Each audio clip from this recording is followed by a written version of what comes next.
and welcome to Collaboratory, the show where Mike Morris improvises an animatic with a little help from our audience, and we learn about the craft of storyboarding along the way. If you're joining us live, today we are looking for characters, a setting, and a conflict. So don't be shy, feel free to jump in with prompts and any questions you might have about drawing storyboards. Mike, how are you doing today? Good. How are you, Mike?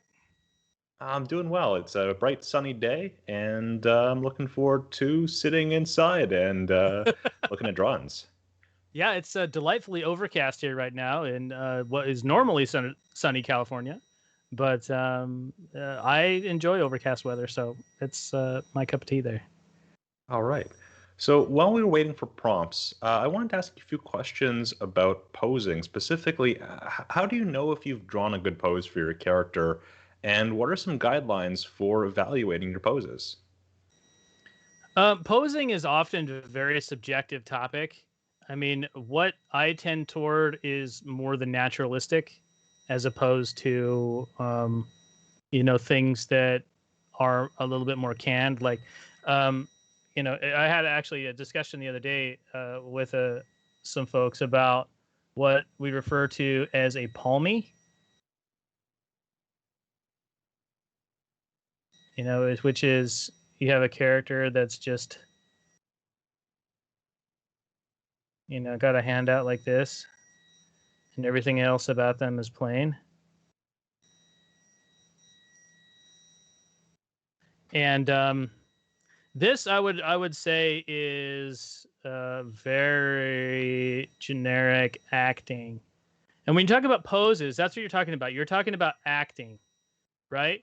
So, I mean, get that mirror out. Like in my office here, my office is just in one of the bedrooms of my house. So to my left is a large mirrored closet, which can help when I'm trying to think about a pose, or if I need to like look at my hand in a certain way to get that right. Like, you need to feel that acting experience, and your posing will sort of follow that. I mean, what is the emotion you're portraying there? What is the thought process going on behind? Or, as a lot of people want to talk or refer to it as, what is the subtext? Right? So if you've got a character and they're just sort of like,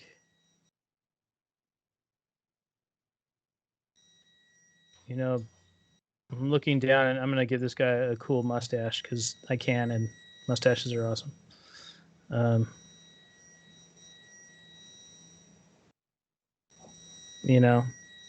You can have them like looking down, like, that's my last piece of bread. What am I going to do now? Or change it to where he's even a little bit more down, and you've got shoulders up, and maybe he's sitting at a table or something like that. Let's move this arm a little bit so we can get a proper line of sight going on to what he's looking at. This is my last piece of bread. Don't know what I'm going to do now. Let's give him a kind of a rugged shirt. But yeah, posing is all dependent on what you're portraying, because in storyboards it's communication. We know this, that we are communicating something, but we also know that we are actors, we are entertainers, we are putting on a performance, right? So I mean, palmies are like the very base of what you can accomplish in this. It's the lowest common denominator. I mean, it's not to say that it's not useful, because like obviously right now I am double palming, but you just have to think about what is the intrinsic value of the pose that you've got. Is the character surprised? Are they happy? Are they mad? How mad are they if they're mad? How happy are they if they're happy? because there's like, you know, hi, I'm a happy guy. I'm just walking down the street. You know, la la la la la la la. And then there's, you know, this girl here, and she is just like, whoa, yeah, it's spring and I'm happy. You know, like, you know, jump for joy. Happy days are here again. You know, and you can talk about like line of action, which is another thing. You know, you've got static versus something more dynamic. You know, but we all know that static and dynamic poses each have their uses, right? If you've seen in any of the Wes Anderson's films, you know that static posing can be very effective if used right. But again, it goes back to what is the situation and what is the emotion that you are portraying in your storyboard. You know, what's the real meat of that situation? Yeah, that's a good point. And speaking of characters, we're still looking for prompts for characters, settings, and a conflict. And if you're suggesting characters, maybe suggest the posing that you want with that character. You know, is this a character who is really happy? Is this a character who is extremely not happy? There are lots of options out there. This is the meat of this scene. Just so you know. I don't know if that's a proper representation of a T-bone steak, but I mean, there's a could T. be. It's a pretty clear T.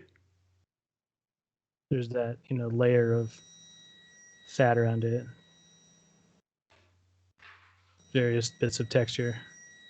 But you know what? Since this is a vector program, we're going to make this a lot thicker, a much thicker steak. Sorry for those of you out there who are vegan, vegetarians, or That's me.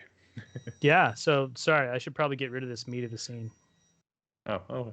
I don't want to offend you. Put like a tofu block over the scene. Okay. The tofu. All right, Of we have some suggestions from our old friend Chaos Thoughts. Hey, Chaos Thoughts, what's Thoughts up? is suggesting depressed alien. Okay. Colossus X is suggesting a young chipper elf who is quite clumsy. Okay. So, And we also have a suggestion for finding life on a dead planet. finding life on a dead planet. Okay. So we just need, so the conflict is trying to find life. Okay. I mean, a bit pre-stream we were talking about, or making jokes about nihilistic points of view. So that might be something we can work with here. So setting is dead planet, right? Characters are chipper, elf, positive, and depressed alien. Okay. What's the so that's the plot. We have a plot, right? Finding life on a dead planet. Yeah. But what's the conflict That's here? well, I suppose if you have someone looking for life, maybe life doesn't want to be found. Maybe the alien is so depressed that he thinks like life is pointless. So why even worry about it? Like, why did you come all this way to find me? There's nothing here. So this gets into like a philosophical discussion like really quickly. So we have, you know, no, we're not going to put any like polar ice caps or anything like that on this particular planet. It's going to look pretty lifeless and dead. And that's lots of sharp angles on the clouds, and you know, something that's looks like it's been blown up a bit.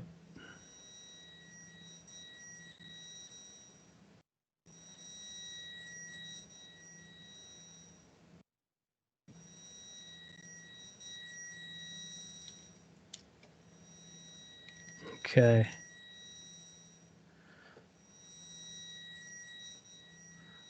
right, so I'm going to take this and just copy it, paste it, and then I'm going to use an old trick of mine, which is just to put a little dot right there, and then using the contour editor, just draw out some points. I'm going to add some points right here, and then I can just very easily make a big old black expanse to simulate space. I'm going to fill that so we have a matte for the planet so it just doesn't look empty. You know what? Actually, I'm going to take this down a notch here, color-wise. Oops, sorry, wrong. Take that down just a hair. And then we have some stars we need to populate this with. So, whoops, too much. Do you have any tips for drawing stars? Yes. Look at stars and emulate the patterns. I'm just kidding. What you need to do is really get a telescope and get out there and look at the stars, man. Just random patterns, I think, work really well. And I also like to have, some that are just a little bit bigger than others. It gives you the feeling of things being far away and some being closer. There's also, you can do like, but remember, like when you're, putting all the stars in, you do want to think about the direction of your overall screen, right? Because I'm going to put a spaceship like right here. So, another thing we can do also is I'm going to add just a little bit of a darker, like, center to this planet, like a shadows really casting over sort of it. rimlet. Yeah, almost like this dark side of the planet. It's a little blocky, but So right now we're getting a lot of suggestions for the look of the alien life on this planet, and I want to encourage that. So give us more suggestions on what the fauna or flora that is hiding might look like. Okay, and also, what kind of elf is this? Are we talking like Lord of the Rings, or are we talking Keebler or Santa Claus type elf?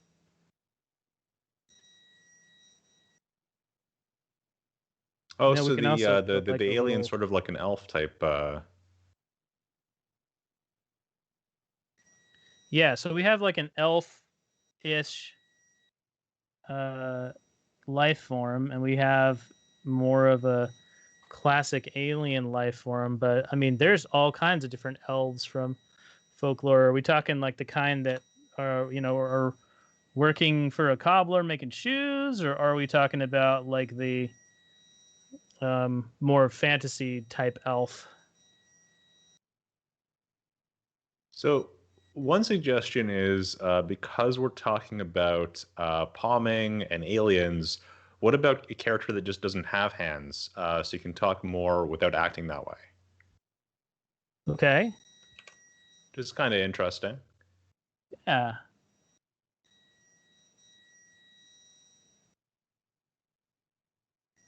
Like Now, if you're asking about elves, I feel like the cobbler elves get sort of short shrift nowadays, right? The more fey folk type of elf as opposed to a person with pointy ears type of elf.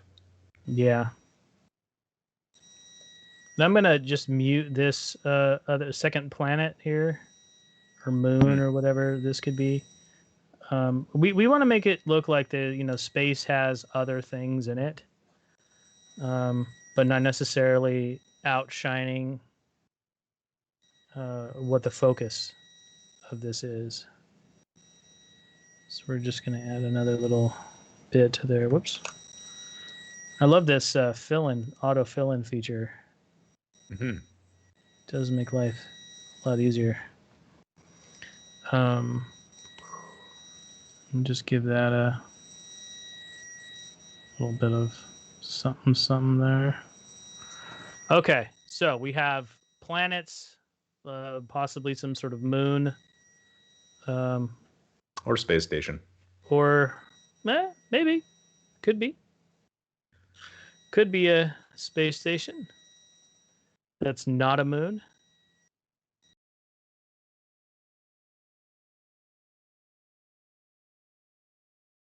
They're told they need to practice and they need to keep drawing. But if they do the same thing the same way, that's not really improving, not really pushing themselves. Right. I tend to like want to tell people that you should do something that's way outside of your comfort zone. Like you should do something that you don't do. Like if you're a person who likes comedy or something like that, take a shot at drama. If you're somebody that really likes to do a lot of like actiony stuff, try something subtle. Try something that's just like an acting bit, you know. And I feel like that will help people, you know, grow. Like if you keep doing the same thing over and over and over again, you're going to get the same result over and over again, right? I mean, and I think that's the trap that a lot of us fall into. But trying to expand your horizons, trying to get into a place where you are making different decisions than you were before, I think that is very helpful as far as you know, growing and learning. I'm going to add just a little bit of texture here. Let's get the soft brush, crank that up, and we'll give these engines just a little glow here.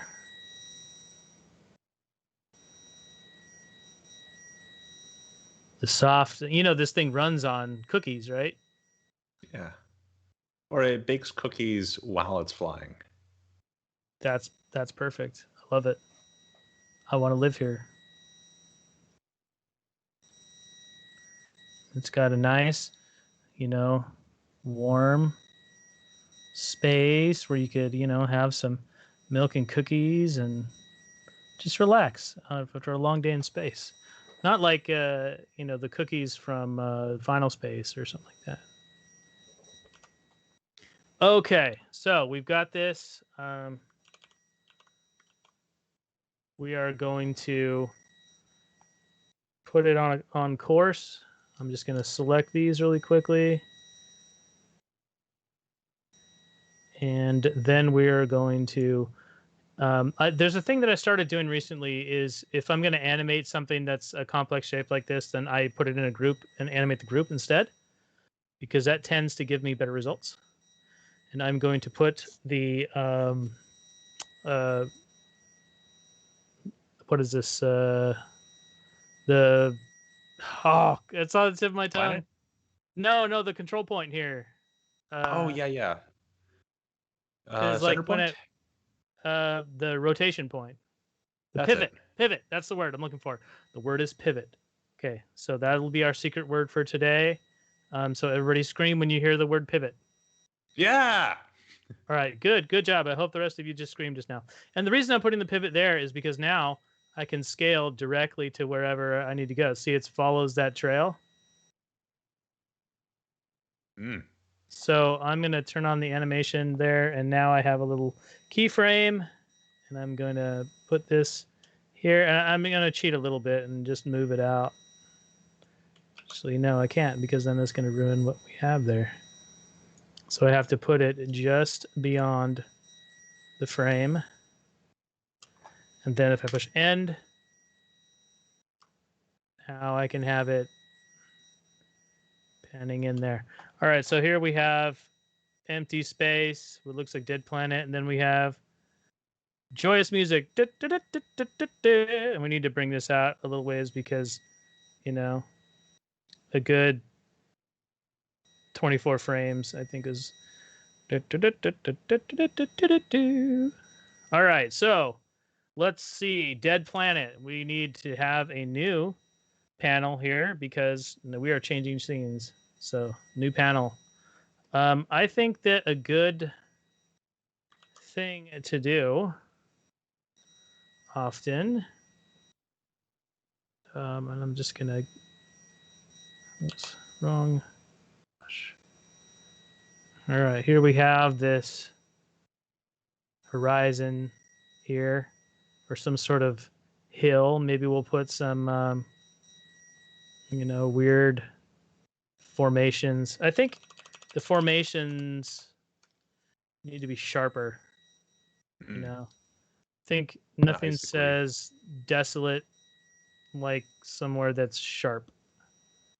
And I think that's a very good contrast to this idea that we have of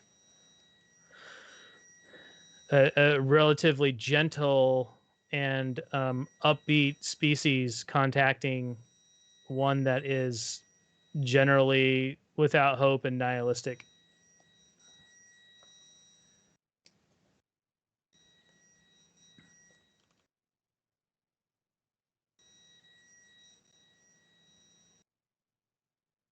All right, I'm going to put this horizon even higher to sort of offset some of these other elements, because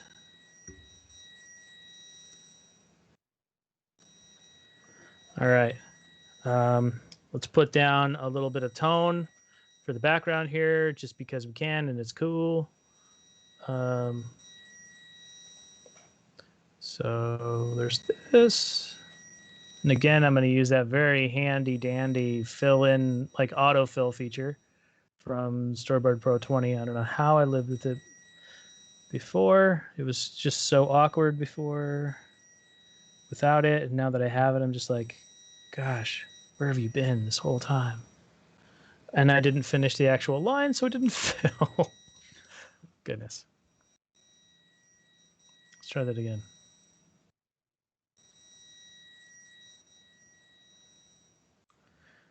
I hope you guys are enjoying watching me trace. Close. Huh? I think there's a key you can hold down to make it close. Oh, yeah, I'm sure. Okay, there we go. I think that it was more due to the fact that I actually didn't have it on. Thought I did, but I didn't. So, and let's give some like nice bits of like, random steam vent stuff. Because, that definitely spells like either landing or hostile environment.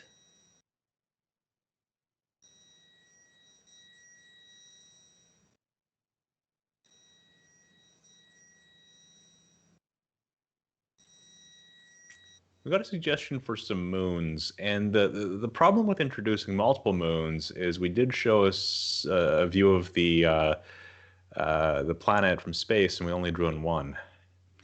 That's okay. We don't need multiples. Oh, I got a suggestion for rivers of mercury and steam vents, which just sound delightful. Rivers of Mercury. Is it me, or does that just sound like a band name? Like a really cool band name? Yeah, this is Rivers of rivers from Mercury. Mercury. Huh? Yeah, you're headlining for Rivers of Mercury. Yeah, you are. Okay. All right. So here we have a background, and you know what? I'm even gonna go so far as to select this area right here, and I'm going to make that an overlay, an overlay underlay. I can put stuff behind it. All right. Just get a little other tone here.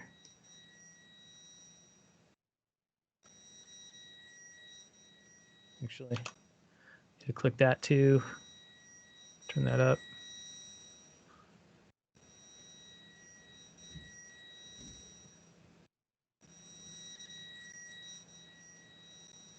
Okay, now we have a good little setup.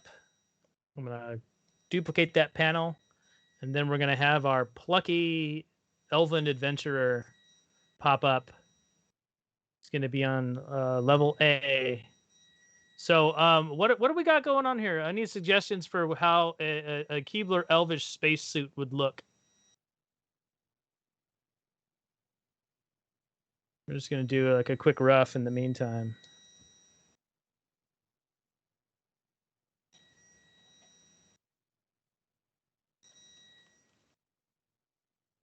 I feel like the shoes are going to be important. Yeah, absolutely. The shoes will be important. They'll be like the pointy.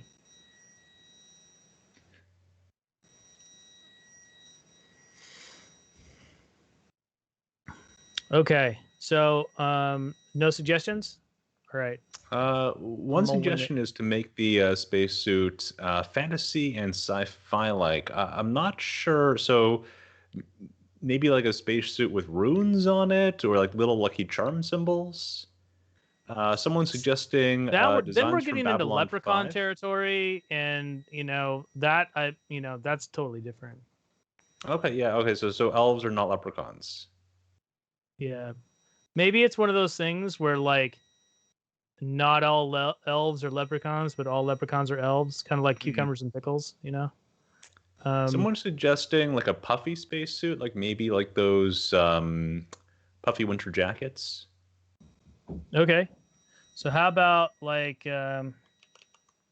we'll do something where it's like, Oh wait, how about a spacesuit with a scarf around the neck?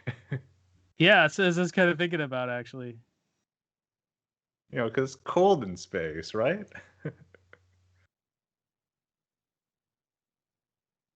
So we want him to have like this sort of fun approach to life where the other one doesn't, and maybe have even like as built like part of the suit built in is like his little elf hat. I like that, yeah. Because you gotta still wear your hat.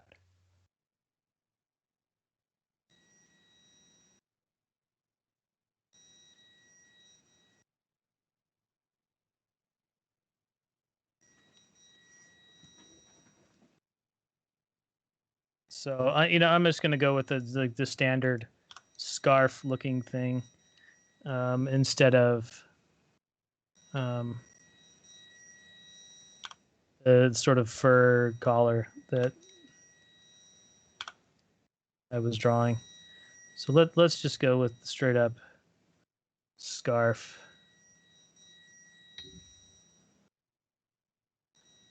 And we're still looking for suggestions for the flora or fauna on this planet. So if you can think of some weird stuff for us to draw, or for Mike to draw, that's what we're looking for. Okay, then let's get this guy up and over the hill, huh? So it looks like we have a couple different things on different layers, which we don't want. That makes things confusing. So I'm just going to delete that. Now that we fixed it. Get him up here. Let's get that down there. Get rid of that. All right, now I'm going to just sort of zoom in a little bit. I'm going to turn on the backlight so I can see what I'm drawing a little bit better. And I'm just going to turn this a red color or an orangish color and then use that to draw over. And while you're working on that, I wanted to ask you, how important is clarity in a storyboard, and what kind of issues can a lack of clarity lead to? Clarity is of utmost importance because if it's not clear, then no one but you is going to understand what's going on. Again, it goes back to this whole idea of communication, right? That we are communicating an idea.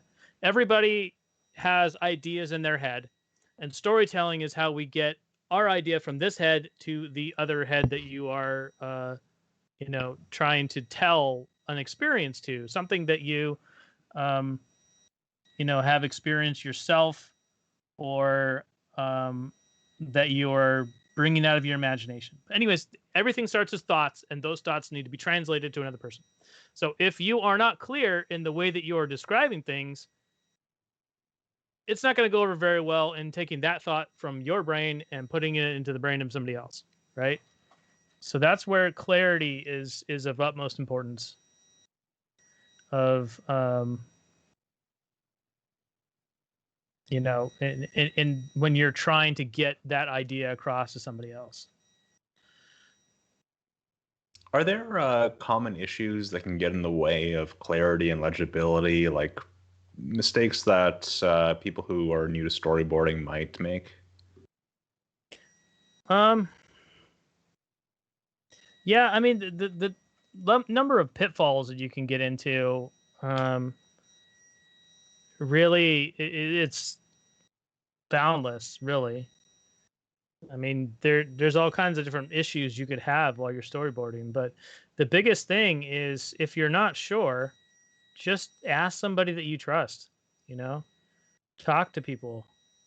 Say, does this read? That's what we say a lot. Is this reading? Does this play? You know, and a lot of time people will, say, well, yeah, I totally get what's going on, and they'll tell you what's going on, and then it's working. Yeah. One common suggestion that I see in like art books is doing a silhouette test, where you sort of fill in a character with one color and see if it still reads. Oh yeah, totally. Um, that's a great test. You know what? We should do that test right now.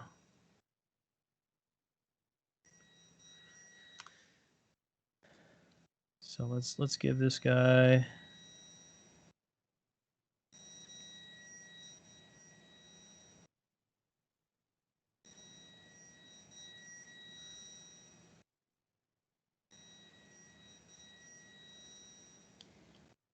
I mean that's actually a pretty flat pose, but he would be building up to it. So I'm just gonna tap the automat. That's gonna automat that, which we can easily turn into a silhouette. But it's there's a couple little things that we need to deal with the automat. A couple of things that it filled in that it um, will obscure our silhouette. So we just want to take out a couple of those little elements. All right, so here's what we have. We need to put these layers above B now. So we have character standing there. This gets a little nebulous as to what that is, but I'm not gonna worry You can about spot that. the two arms, two legs, some sort of head or hat. Right. I mean, the classic example, right? And I'm just gonna add a new layer right here. Is like, if you are Sherlock Holmes, right, and you're trying to, think about something. You've got your and this is a family friendly show, so we are going to give Sherlock Holmes a bubble pipe instead of something else. But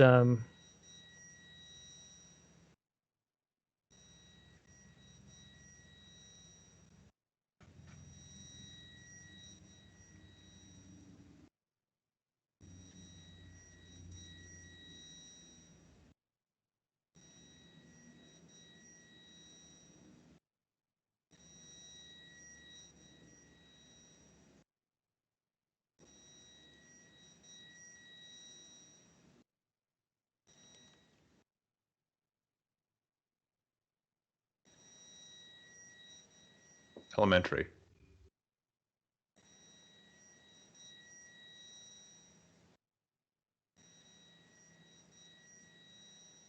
with his deerstalker cap, and then the classic jacket.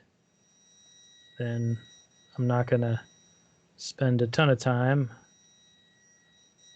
on the hands.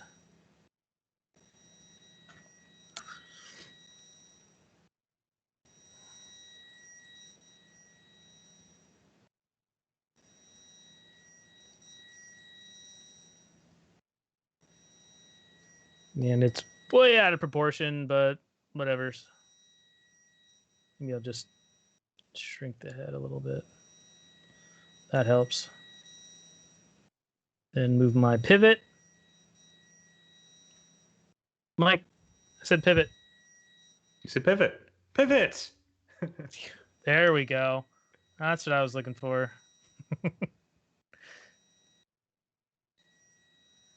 Okay. So now, I mean, that's a little bit better.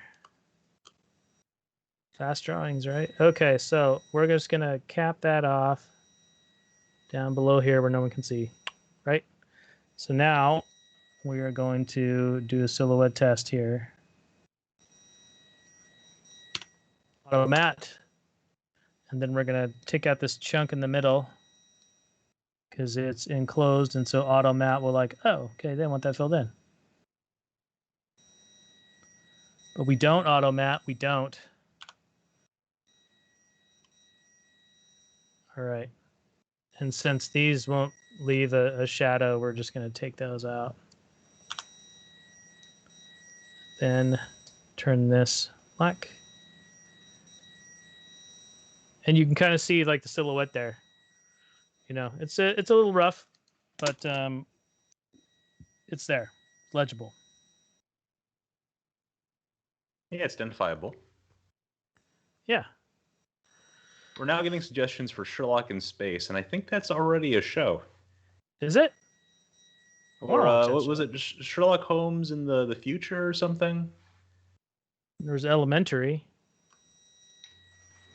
All right, so we have this guy. He's coming up over the ridge. And then we're going to duplicate this. And let's see. He needs a good catchphrase. What's his catchphrase? Golly gee willikers, this is going to be a good time. I don't know. All right, chat, we need a catchphrase.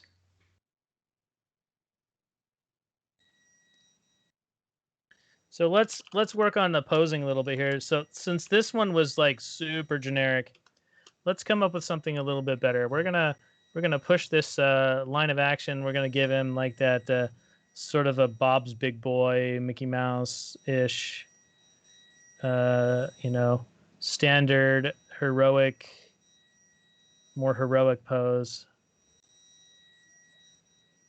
Tilt the head a little bit this way. Maybe craning an arm up so that he's scanning the horizon. Yeah. By golly, we're going to find some life on this dead planet.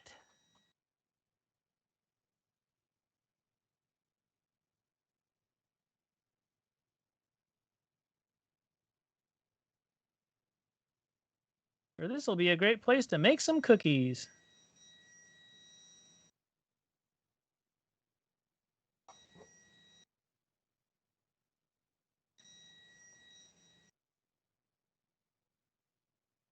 All right, and I'm just going to get this.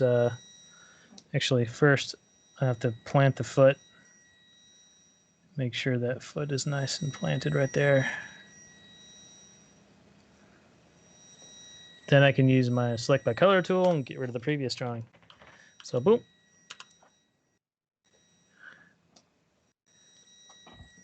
One of the suggestions is beauty. It's your boy, Space Elf.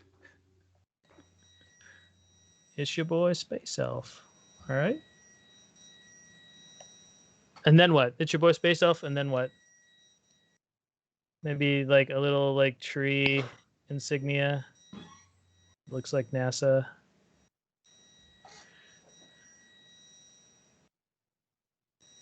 It's your boy, Space Elf.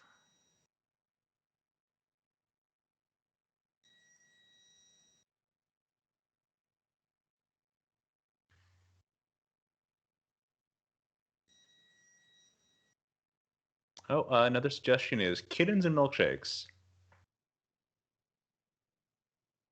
That seems like something you would say like when you're frustrated. Kittens and milkshakes. Oh, yeah, yeah. Surprised. Yeah, surprised. That's a good one, too. Or chocolate chip and fudge. Look at that. Oh man.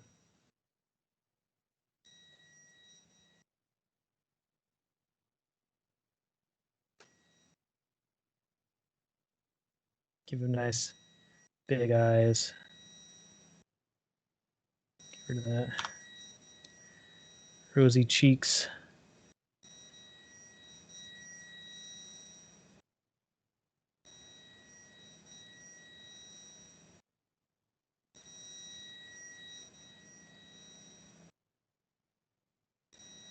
We have chocolate chips and milkshakes. Isn't this a wonderful planet?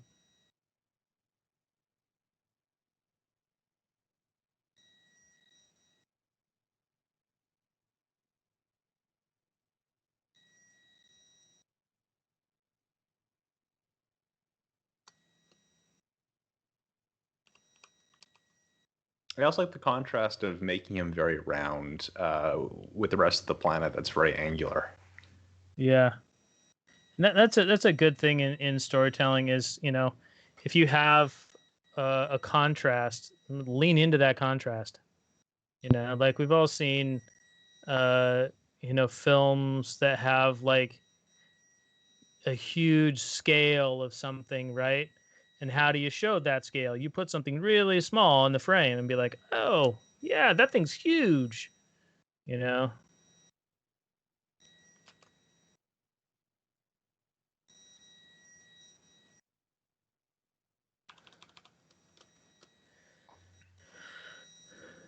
Okay. Ermagursh, what a planet.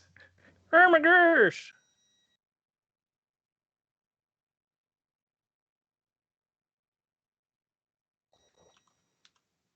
I kind of like Kittens and milkshakes the most. Well, kittens and milkshakes. That seems like something a very happy person would say.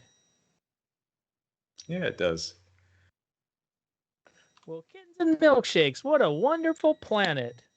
And then off screen, we would hear, is it? And then prompting a, whoops, cancel, cancel.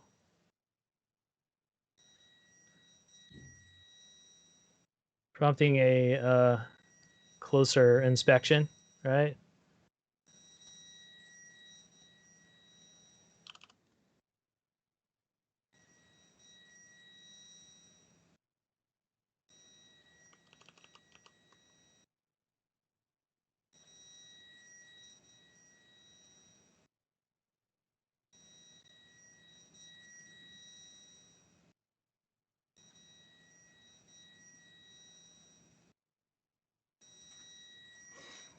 Life on a dead planet? What was one of the other ones that we had? Chocolate chip and fudge, look at that. Well, chocolate chips and fudge. Look at that.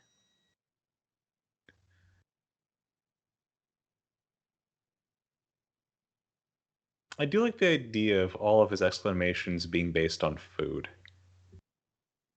Yeah, or you know, cuddly things. Yeah.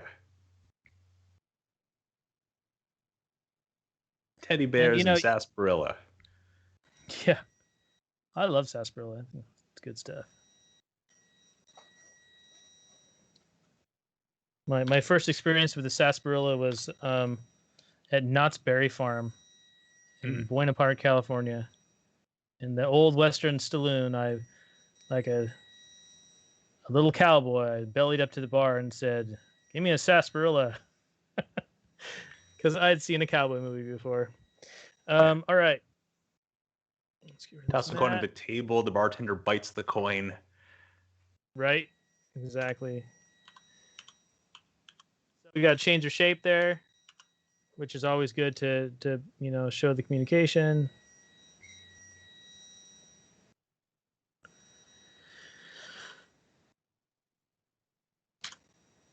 All right. And then can you make his eyes a little bit bigger? He sees it. And then let's see, maybe we put something in the foreground just for, you know. No, never mind. We won't do that. We'll just cut.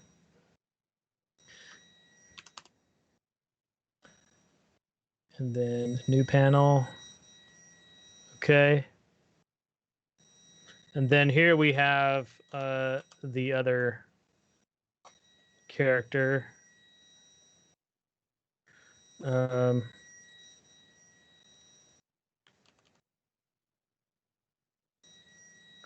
Maybe even add the one guy right here. And I'm not going to worry right now about making this too pretty because otherwise we're not going to get through anything. Maybe like a little sort of space over here.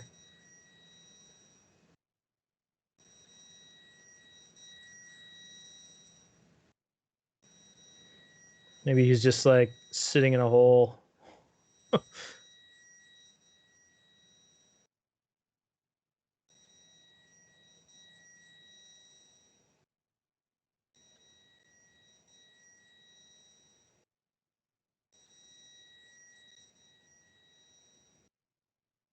I like the contrast too, where you have the little elf on a hill and the other life form just sort of peering up.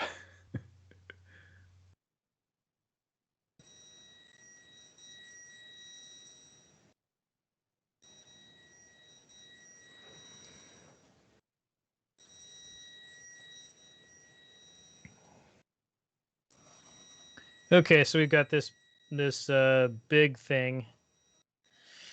It's no arms.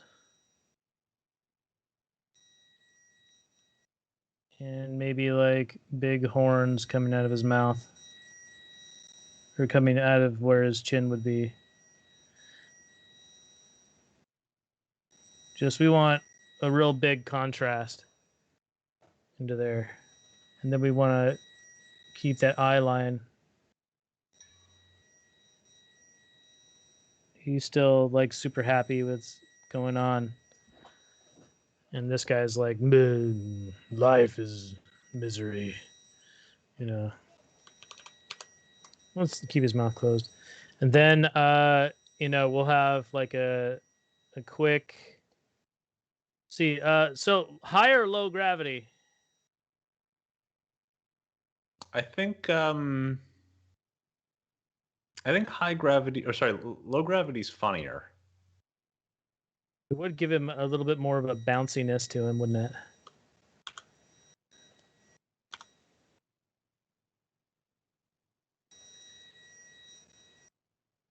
So just arrow.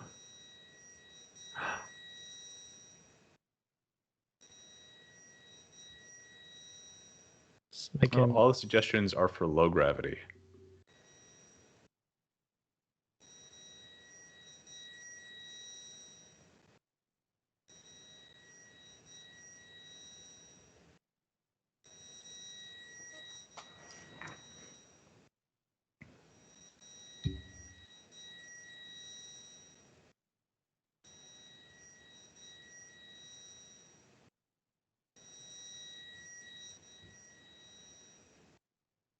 I like the suggestion that it's low gravity, but the alien walks normally as if there is high gravity.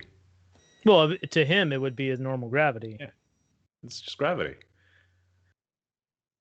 Yeah, it's like you read the Martian Chronicles by Edgar Rice Burroughs, and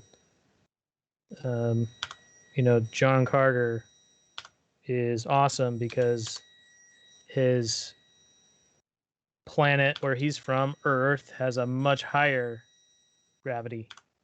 And so he's in contrast like a superhuman because his, you know, muscles are trained for different gravity. Then let's do one more pose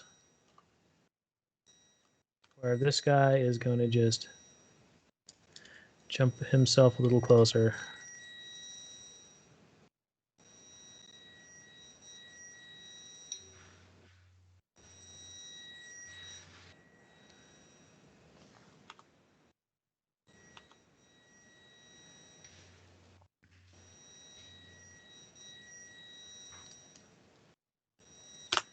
What we got?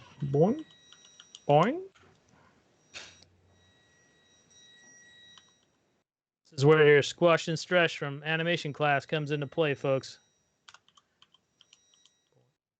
And arcs. Hey, look at that. Yeah. Do you want to run through this really quickly? We have, I think, about 4 minutes left. Okay, so we're just gonna do one more shot really quick, and that's gonna be big alien guy.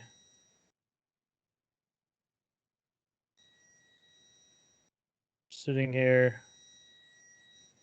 Slide up shot.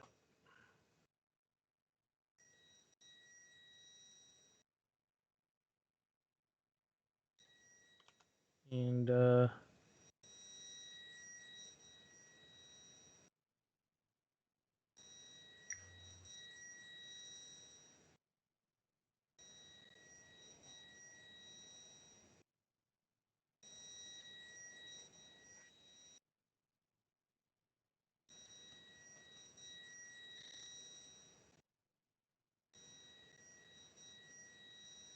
I love those okay. game bets. So again, I don't think we got. I need to stop doing things so detailed. Goodness. All right, so we have space, and in comes the SS or the Elven ship Comfortability as it travels to this planet. And then we have surface of the planet, and an intrepid explorer comes up and well, kittens and milkshakes, isn't this a lovely planet?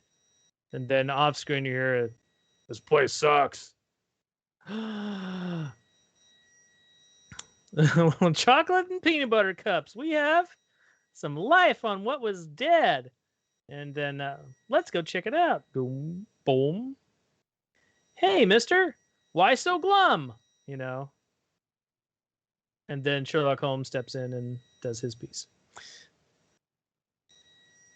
Hey, All that's right. a storyboard. That's a storyboard. All right, so I can see that we are almost out of time. Mike, do you have anything that you'd like to draw attention to this week? I would like to draw attention to the fact that people are awesome. Actually, you know what? A good friend of mine, Edwin Aguilar from The Simpsons, just passed away after having a stroke. So if you can, there is a GoFundMe link for his family and their funeral arrangements. Edwin was a very gifted and talented artist, but even more importantly, he was a fantastic human being. And he was just a very kind, caring person who just exuded just a general love for his fellow man.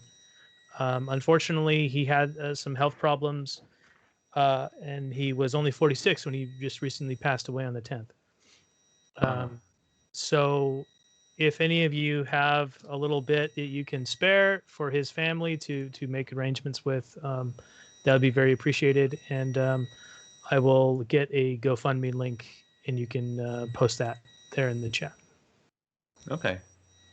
Sorry to bring the whole thing into a somber thing, but yeah, hey, you know what? You got to celebrate the person's life too. So yeah. On that note, thank you everyone for joining us for Collaboratory. If you enjoyed today's storyboard, you should check out our art stream on Thursday, where Marie-Eve Lasselle, trainer extraordinaire, will be working on a project in Harmony Premium, and we'll also share tips and workflow suggestions along the way, so don't miss it.